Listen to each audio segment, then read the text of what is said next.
Listen, I still do this, but I'm starting to get better, and the little methods I'm doing here and there, it's actually working. So I thought I'd let y'all know. Hey, it's Original Curly J, and today we have another episode of our monthly mental health check-ins. Monthly mental health check-ins are where we sit down, we check in on each other, see how we're doing, we discuss what we've learned from the last month, and I talk about a topic that a lot of people are experiencing. And I try my best to give advice on things that I also go through as well. And for today's episode number 2, we are doing procrastination. My favorite. Because who doesn't procrastinate? Who hasn't procrastinated? Like, let's just be honest. So before we get into today's video and advice for procrastination, go ahead and hit that subscribe button. I have so many videos coming for you guys. Honestly, it's not stopping. Like I said, the schedule is scheduling. No, but seriously, tons of content, great content is coming, and do not forget to follow me on my social medias for all behind the scenes content. Now, without further ado, let's get into this. So I'm sure you already know what procrastination is, but just in case you do not, it's when you're postponing or delaying something that you need to do. And this happens when we allow ourselves too much time to overthink a task. So we end up talking ourselves out of the task to remain inside of a comfortable place. Now, what causes procrastination? Like, what really causes procrastination? Being afraid of failure, especially if it's a task that you're not used to doing and you're not comfortable with doing, you're stepping outside of the box. So you're worried that if you step outside the box, you're gonna make a mistake and it's not gonna be worth it. If our goals are uncertain, which means that you're not entirely sure of where you're trying to go, you're just trying to do something, but because you're unsure of where you're trying to go, you don't wanna do that something. Think about it. Think about it. You could also be holding on to negative beliefs. I mean, we are creatures of nature when it comes to putting ourselves down and discouraging ourselves from going after something that we really want because we believe already that it's not going to work out. So we just don't do it. Or you could be doing the opposite, setting unrealistic goals where you're trying to strive for too much at one time. So you catch yourself trying to do too many things at once, which causes you procrastinate because you're overfilling your plate. Your eyes can't be bigger than your stomach on this one. And of course, personal problems. This is the root to a lot of procrastination. If you have things going on inside of your life that are just causing you to be inside of a slump and you don't really want to do anything, this could cause procrastination. So what are some signs that you're procrastinating? And I'm sure, again, we all know when we're procrastinating, but this is just some information just in case you don't really catch on to it sometimes. And this is the part where a lot of people like to deny or justify why they're procrastinating, like giving an excuse. So if you catch yourself repeatedly saying, I'll do it later, or I'll do it tomorrow, or I'll do it next week, you're procrastinating. If you catch yourself taking a long time to complete tasks that really don't take that much from you, but just sitting down and doing it, but for some reason it takes you a while to actually finish it because you just won't sit down and do it, like your homework.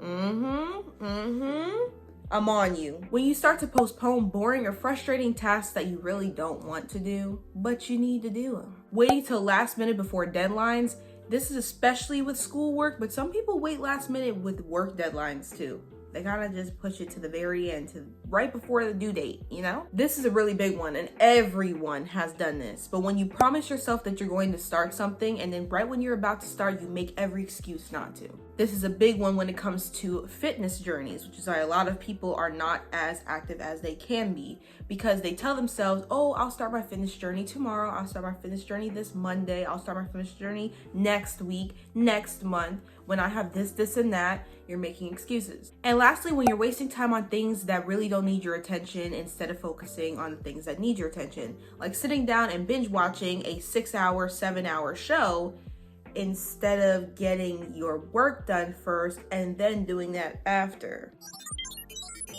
So now that we've talked about what causes procrastination and the signs of you procrastinating, let's talk about how to stop procrastinating. So these are methods that I've looked up and done some research on, but not only that, I actually implement in my daily life to stop me from procrastinating. And so far, I've been doing it for a couple months. And you see the consistency on here, don't you? You see the consistency on TikTok and Instagram, don't you? The tips are doing something because I used to heavily procrastinate, and now I'm getting that stuff done and still making time to enjoy certain things. So these are methods that I really stand by, and I hope you guys implement too. So first, 3-2-1 method. A lot of you guys have probably already heard what this is, but it's basically counting down from 3, 2, 1, and on 1, you get up and you do it. This is especially helpful when getting out of bed inside the morning. If you are someone who just has a hard time waking up inside the morning, just so tired, doesn't really want to get up, like you want to just lay in bed, but you really need to because you have things you need to do, count down to 1, and on 1, get your butt up. I do this every single morning. I am not a morning person, so this actually really helps me get out of bed and start my day. What this method is doing is it's making sure that you do not have time to overthink it, therefore talking yourself out of it. We talked about this earlier. So if you don't have a second to think about it and you just 3, 2, 1, boom, get up and do it, you're not gonna get to that stage of procrastination, because we are creatures of our minds and our mindsets and thinking, and all we do is overthink it, think about everything and think everything through, even down to getting up out of bed. So if you don't give yourself that chance to think about it, you're usually not gonna procrastinate. It's kind of like not giving yourself a choice, you know? Another method is to plan things out and make to-do lists. And this is something that I implement every single day, every single week. I plan out my weeks. I do daily to-do lists.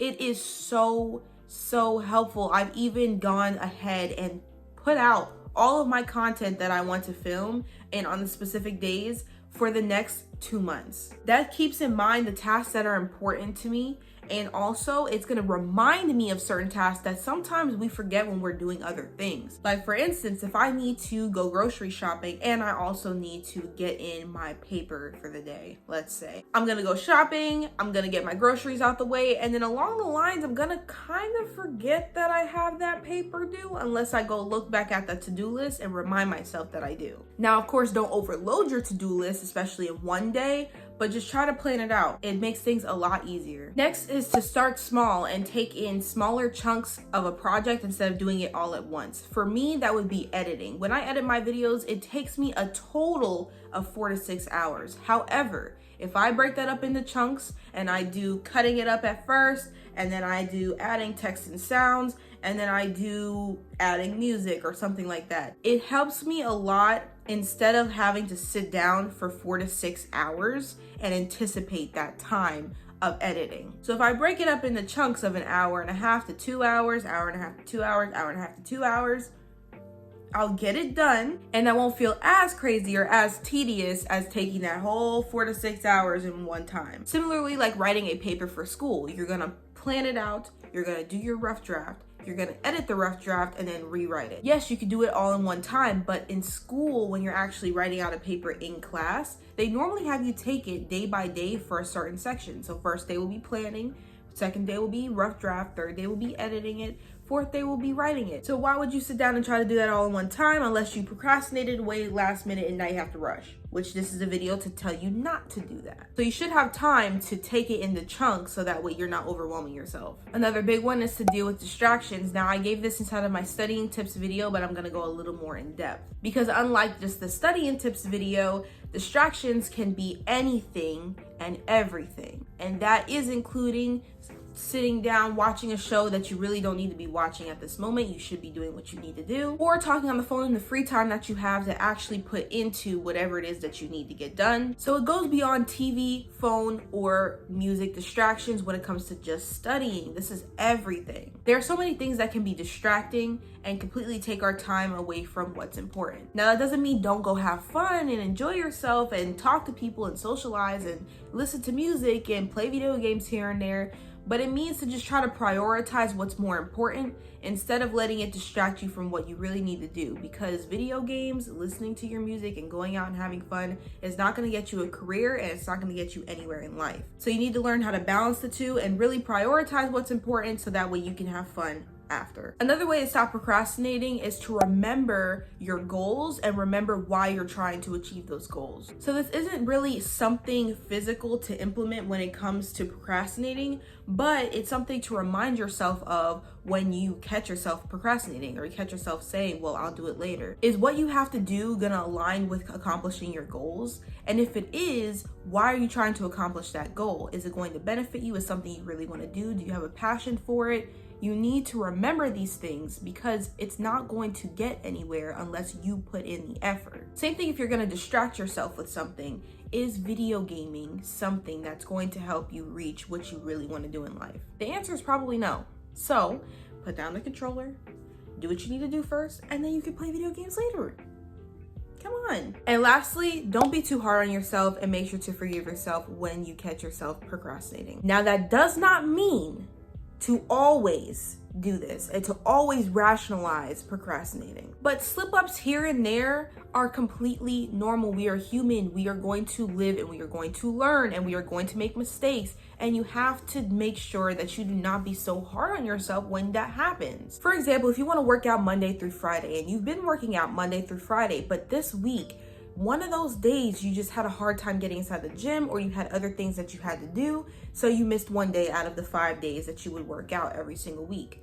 Don't beat yourself up over it. You still did 4 days. You still did good. See, I have a problem with beating myself up over that because I do Monday through Friday, and sometimes my weeks are a little crazy and I only get time to do 4 days a week. But at least I put in that time. So remember, as long as you're working towards it and you still make an effort, you're doing great. But don't always do that. I can't always miss one day every single week because now I'm going completely against what I even have in mind as goals. So when you have a little slip up here and there, just remember it's okay. You're human. Just try not to do that so often. Woo! I know I just threw a bunch of information at y'all, but I appreciate you guys for tuning in today's video. Procrastination, again, is something that we all deal with. However, you just gotta get up, get it done. You just gotta take it easy on yourself and make sure that you don't overcrowd yourself.